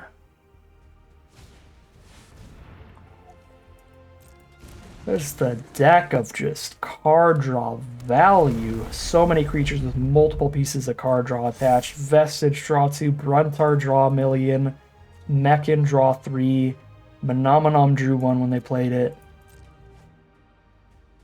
Insane value. And then they top deck perfect removal off of Bruntar with the exact mana for it. I mean, we've got no board wipes in this deck. They are super stable. I don't think there's any draws that change this. They got a 6/6 reach now, even if I draw a flyer.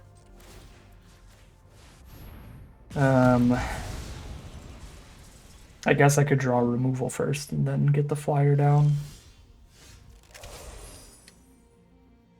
We did not draw removal for Agrarians, so we don't really get attacks here. I guess I sort of do. I get Comet Crawler in. That's reasonable.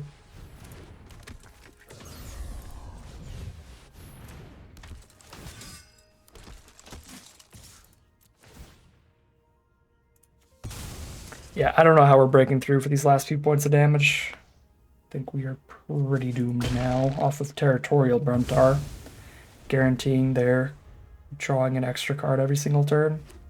We don't have Life Drain in this deck. An Edge Rover off of Bruntar, which leaves all their mana for Vestige at worst.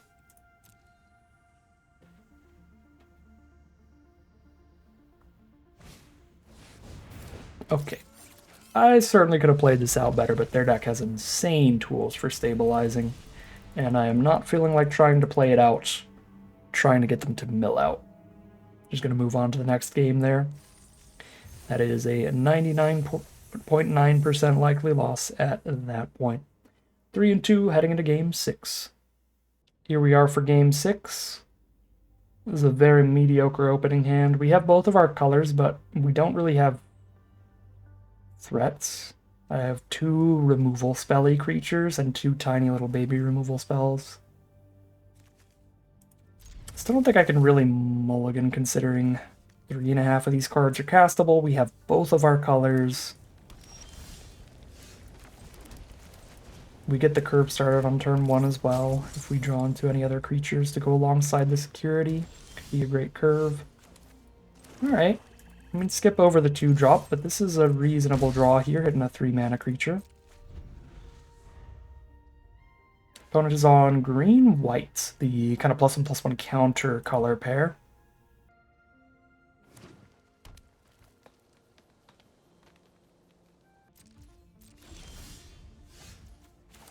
Opponent's got nothing yet. Get a couple points of free damage in the early game here. Drawn a whole bunch of swamps, no plains so far. Well, there's plains right on time, right on cue. Obviously, if they block, then we focus fire. If they don't block, then we all Fate Stalker. Because I do not want them to be able to just freely start drawing a million cards here.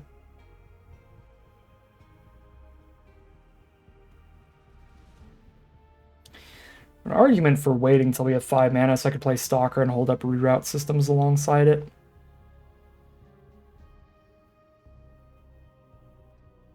They're green-white though, so unless they have exactly Banishing Light, which would get around reroute systems anyway, all the white removal deals damage to like tapped creatures or destroys tapped creatures, and all the green removal, they need to have a creature out for it. So I think against this color pair, this is actually a pretty safe all Fate Stalker.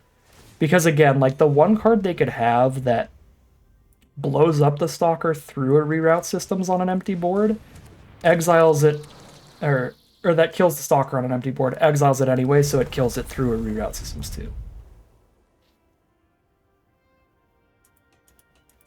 Okay, they could also just have a super cheap creature plus the bite spell. The reason I did not expect that and did not play around that is they didn't play anything till turn 4, so made a 2-drop creature have to be a top deck there. Unfortunately, they did top deck that. That said, we have our own Lightsmith now, and we have a great hand for that.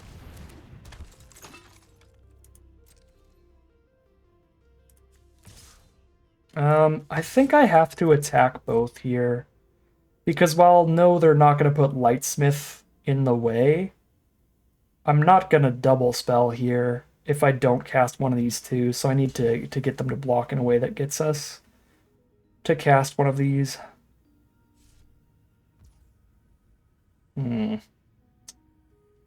Well, see, this is where I get sad. Because now I have to just cycle a reroute systems to draw a card for no value, or just save it for indestructible.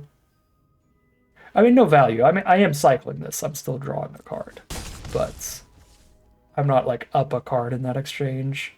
So I guess since I'm not up a card, I'll just keep it for indestructibility and just get the life gain off coordinator there. But I would have focus fired, even though I would have no removal for the Lightsmith left at that point. Just the value there would have been worth it, I think. They get a double spell during our turn? Okay.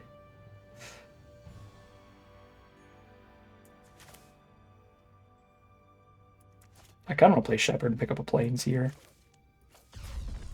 I think that's worth. They could also just be flooded. That is a possibility too.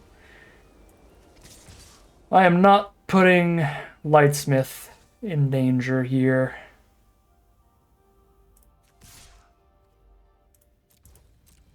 Two white, destroy attacking and blocking creatures spells. We're gonna do it again. Alright. I guess no one will ever draw a card off a Lightsmith. It's gonna be a tragic game for Sunstar Lightsmith.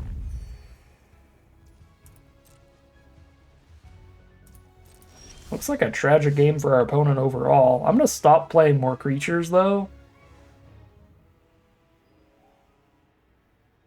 Unless I end up casting one of these, then I'll play one post-combat to draw a card.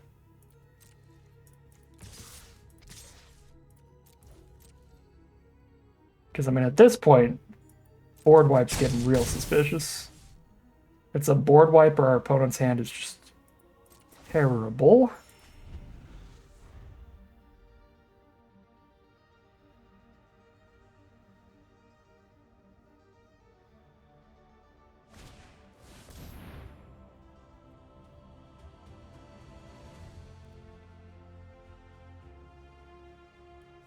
Yeah.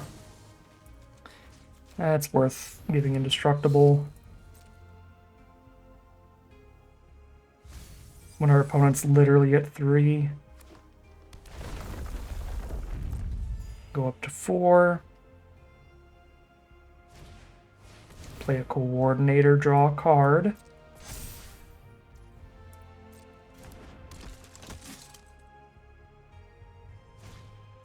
And a Germinating Worm, so full life gain over there.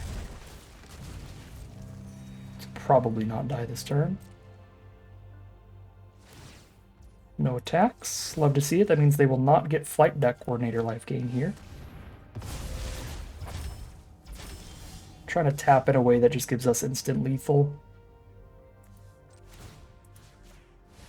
I guess it doesn't matter what creatures I tap, we get instant lethal here.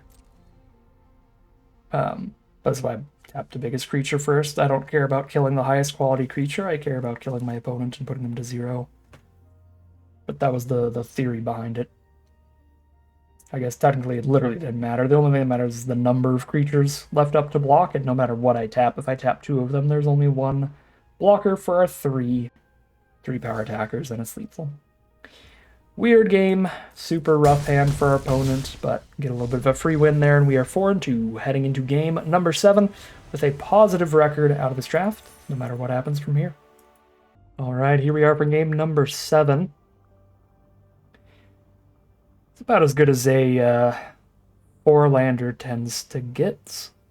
When you have something like a Night Luminary, some sort of creature with a warp ability or an adventure or anything like that, that can make up a little bit for being a tiny bit flooded on the opener, or having a risk of being a bit flooded. Melded Moxite will start things for our opponent, who starts with 2 mountains, discards a black spell, so obviously they are trying to dig to a swamp.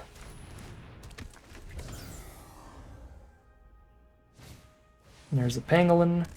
Oh, they didn't find any lands off that draw too. That is some rough luck for our opponent. Certainly not going to delicacy a 2-2. I'll offer the trade for it, because that could become bigger than a 2-2 pretty easily. They'll probably take the trade here. Considering they're stuck on 2 mana, they're not going to have time to dump extra mana into putting counters on that. But I think it's a very reasonable trade. What is the odds of me double spelling next turn? I could double spell Shepherd Luminary and get full value. Sure. We'll go Zealot and we'll go double Warp to make sure those have both gotten max value before I hardcast them. Wow. Brutal start for our opponent. I think double Mountain Moxite's probably a pretty reasonable keep, statistically speaking, but they got hosed for it here.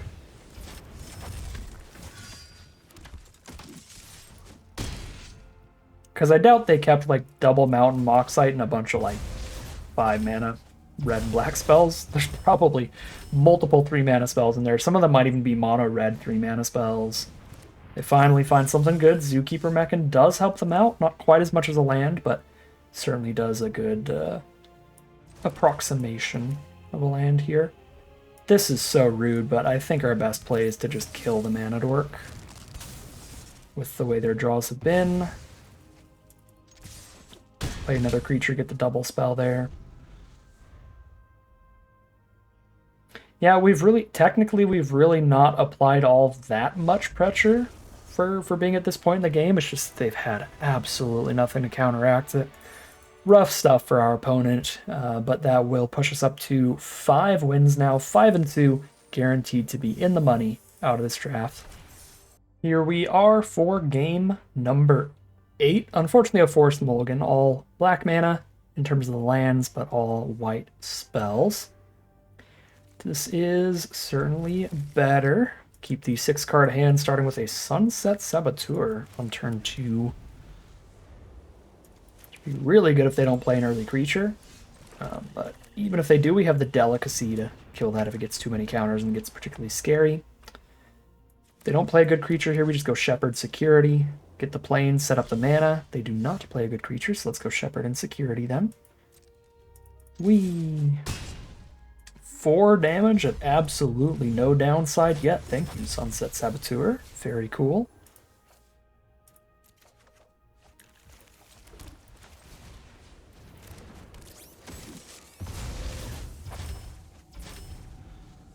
So now we have confirmed we have enough lands to play the Shepherd on turn 5.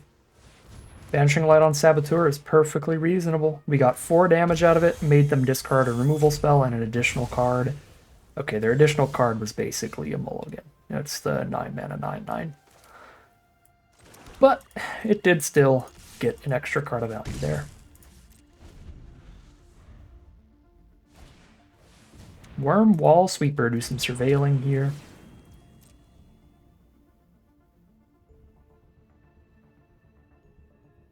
It's a big enough flyer once they station it to block the Shepherd. Oh, they're 3-color, blue, white, red.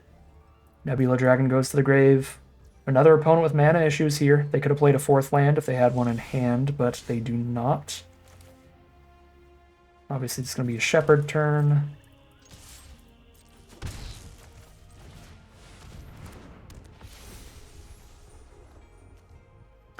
I'm going to take the 1-drop over the land here. Play a 4-mana spell and a 1-drop.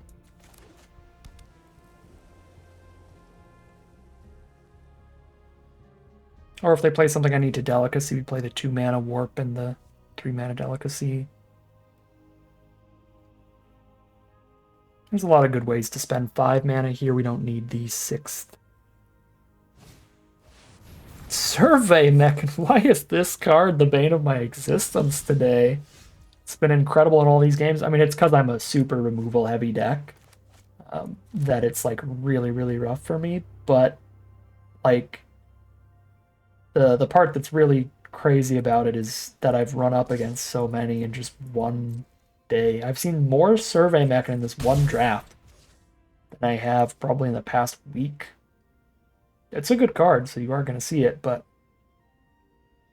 I think this is like the 4th one I've seen cast. One of our early opponents had one, another opponent had 2. And here is copy number 4.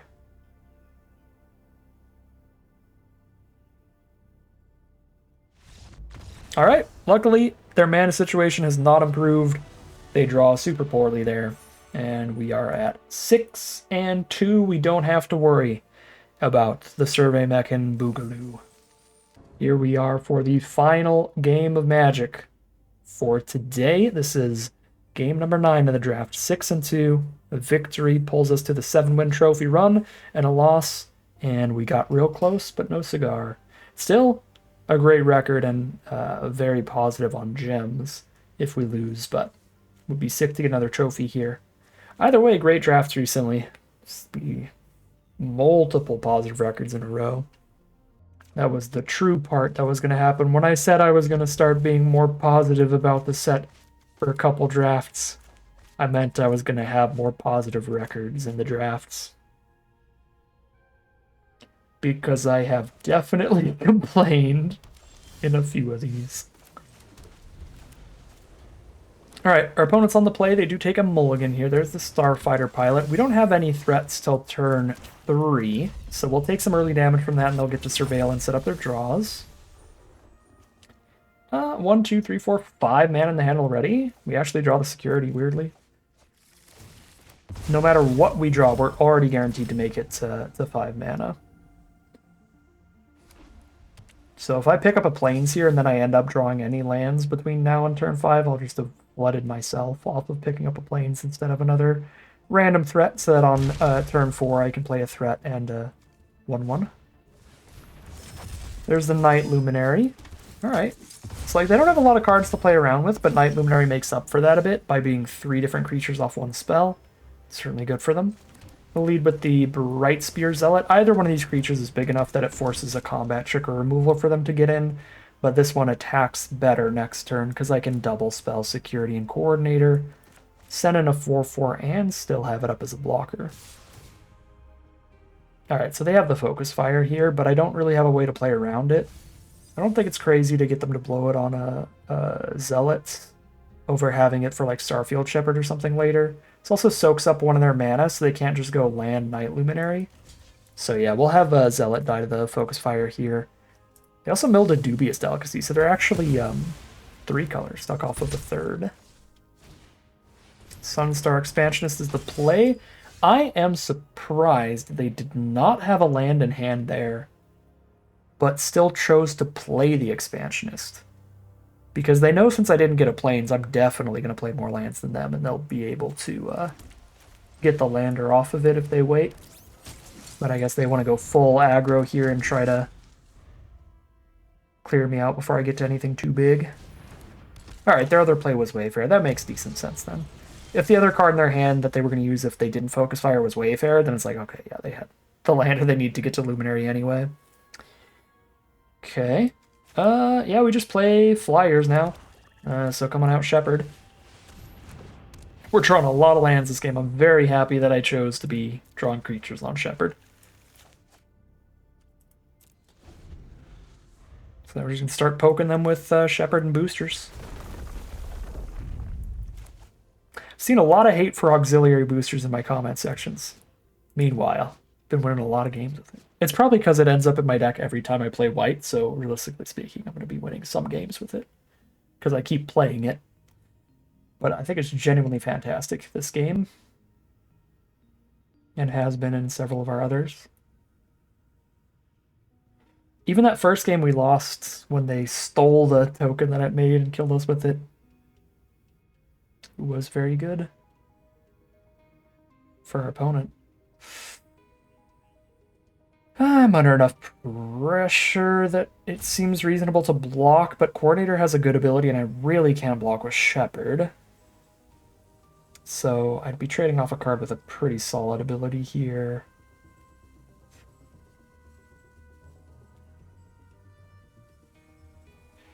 I guess I'm not going to have 2 creatures tapped for a good while for the life gain trigger anyway. Alright.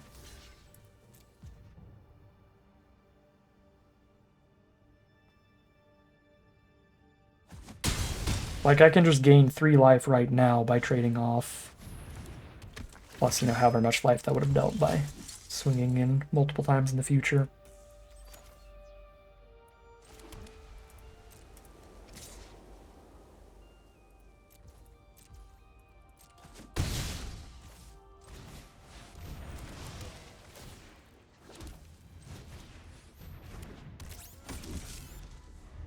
They have the +2/+0 to everybody. This will be the first time I've seen that card cast, and I will die to it.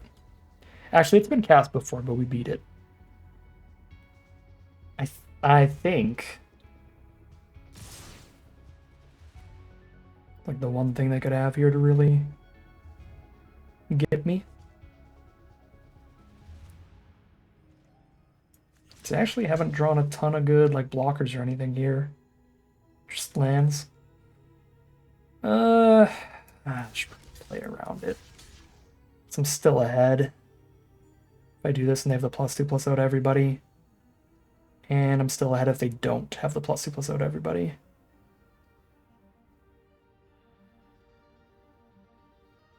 They have 2 threats. I have 2 cards to trade into it. I mean, I guess I'm ahead 2 swamps is what I'm ahead. If this is Zealous Display.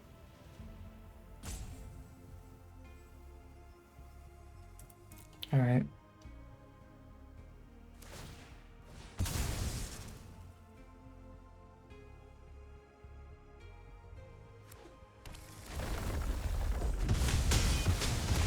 Not Zealous Display. Soak up all that damage and keep drawing lands as you do. Okay.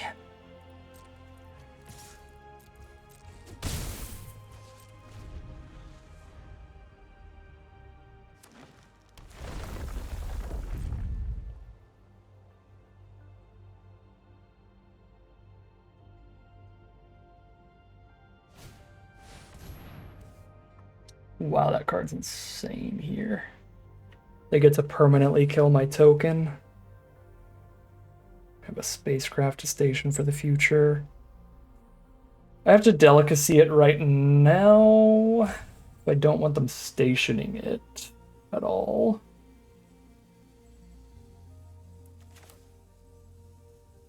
I'm gonna delicacy the expansionist here.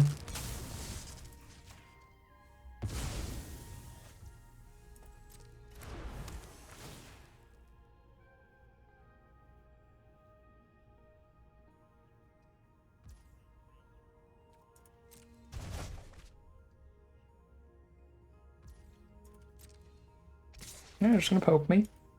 They get to surveil and set up their draws while they're doing that. There was definitely an argument for killing Pilot instead of Expansionist. But it's the bigger attacker, bigger stationer. Anytime they're flooding, it's the 3/3. Instead of the 2/2. I think I have enough mana here. I should not crack Dubious Delicacy right now. Because there's a world where we get them down to 3 before they get us low enough that we need to eat this food. And then if I like crack it right now just to gain 3 and end up in that position where I just draw threats every turn. We're like giving them another draw step by not getting the insta-kill potentially. Speaking of drawing threats every turn. Hello?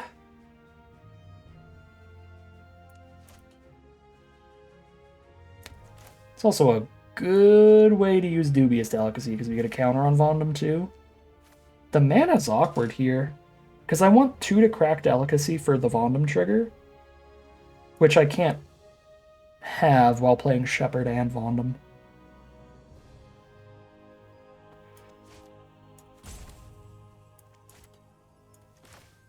Alright, we go just Vondam then.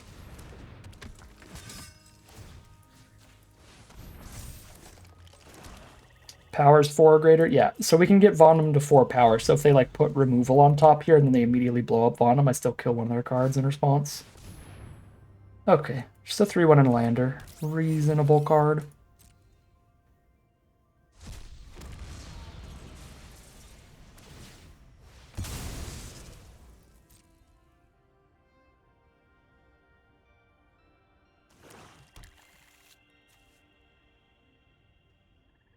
Oh, this is creatures only. I've multiple times played it as though it counts artifacts too, and it doesn't. It's a good thing I finally read that. That's so... It always annoys me a little bit when they have like a whole theme of the set of cards triggering whenever an artifact or creature does something, but then like one of the cards is like creatures only, not artifacts. Because like all the black cards and the red cards are like artifact or creature related.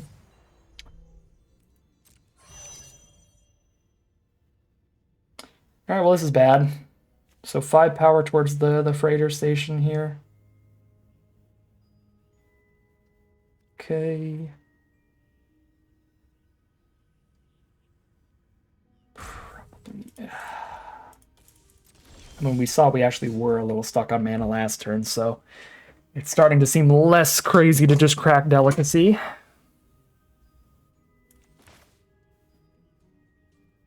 Right, because now I get to play Shepherd and Luminary. Don't crack it. I could Warp Luminary, that gets a counter on the Vondam.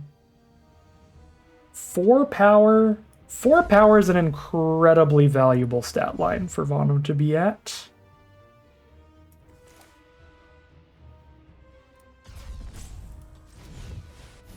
So let's Warp Night Luminary to get that 4th power.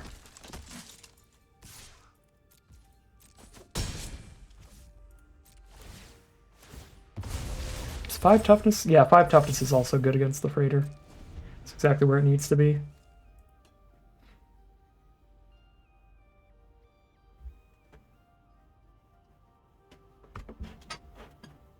Hit them for 10 off of Delicacy.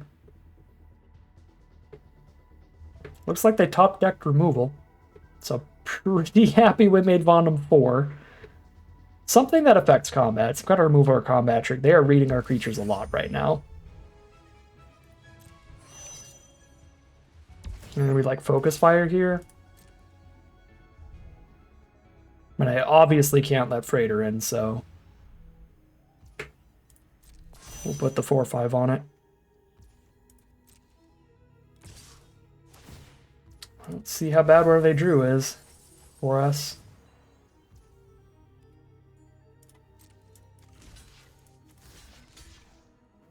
Double block is miserable if they have focus fire, right? They kill Vondam. I guess they kill Vondam and I use Vondam to kill Freighter, and then the Freighter doesn't kill the Shepherd. I feel like there's a lot of cards that make blocking with Shepherd just super bad, though.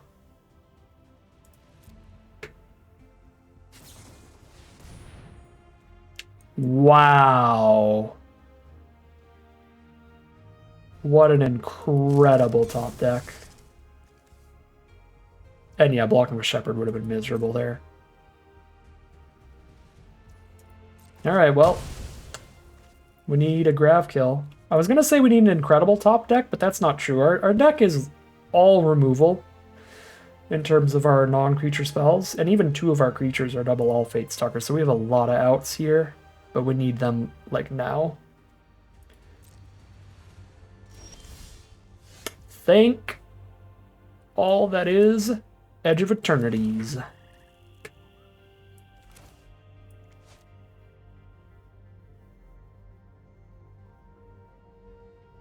Two blockers on the ground for those 2 creatures.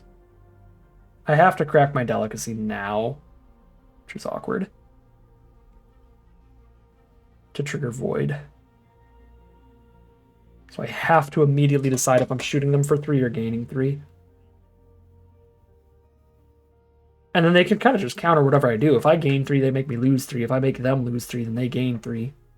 There's a weird Delicacy decision point.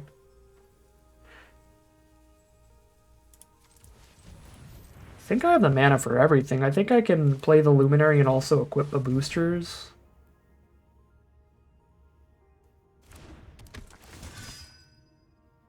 Yeah, I can equip a boosters and crack a delicacy and activate a trajectory all in one here.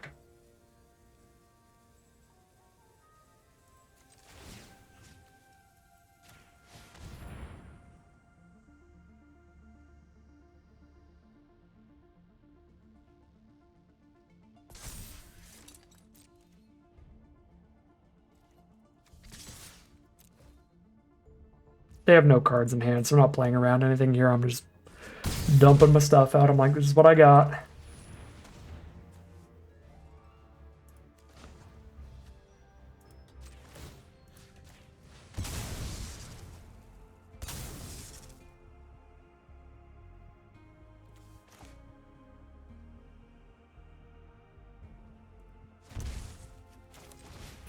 Alright, they're playing off the top. No way to get damage in on board. I mean delicacy, but you know what I mean. And they are at a low enough life total here that even if they eat the delicacy to gain 3, we can hit them for 7 in the sky with Shepherd and Luminary. So I like the shoot them for 3 use of delicacy there. Engineering does not do it. In fact, it does absolutely nothing off the top.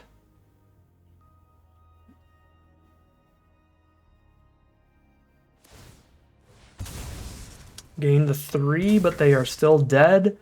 2, the best common in the whole set, auxiliary boosters, and our draws are incredible. Wow, just hit a graph kill too. Just in case I didn't find a way to get lethal here. But we really did there. Beautiful, beautiful work from the deck. That is a full trophy run. 7-2. We even got to play the maximum number of games with it. And had some really close battles. A lot of our wins and a lot of our losses were very close. Like, I think that game they definitely could have won with a slightly different draw from us, like if it took us longer to kill that ship. Certainly our first loss where we got like active treasoned. Whichever loss that was insanely close. Definitely could have won that with slightly different draws as well. Yeah, tight stuff, close games. Well, tight's maybe not the right word. Tight means like tight plays. You played really well. I don't think we played super, super well, but I really like the deck that we drafted. I think this was a good direction to be. I did bounce a lot between black and red early. That's probably the only flaw during this draft is I didn't quite identify the perfect colors as soon as I could have. We could have had slightly higher card quality. We had a little bit of filler in here like Comet Crawler, Coordinator, Zealot type stuff, but even the filler had its place in this deck and helped us curve out. Did decent work. We had a lot of high quality stuff as well. Obviously, 2 great aggro rares, 1 great rare for flooding out that did play pretty importantly in a couple of those games. There was tons of great removal here, and the best common in the whole set, right? Auxiliary boosters. So, pretty sweet draft overall. Cannot complain with a full prize out event. We got 2,200 gems and 6 packs out of this draft. But that is going to end today's video. As always, I'd like to thank my patrons and YouTube members for their support, as well as you for watching the video. If you enjoyed it and are interested in seeing some more, you can always like, comment, and subscribe to tell the YouTube out and send some more in your recommended feed. If you'd like to catch me live, check out the Twitch channel in the link in the description below. And if you'd like to support the channel directly, you can check out the Patreon link in the description below. But other than that, as always, thank you very much for watching, and I'll see you again soon for some more Magic Arena.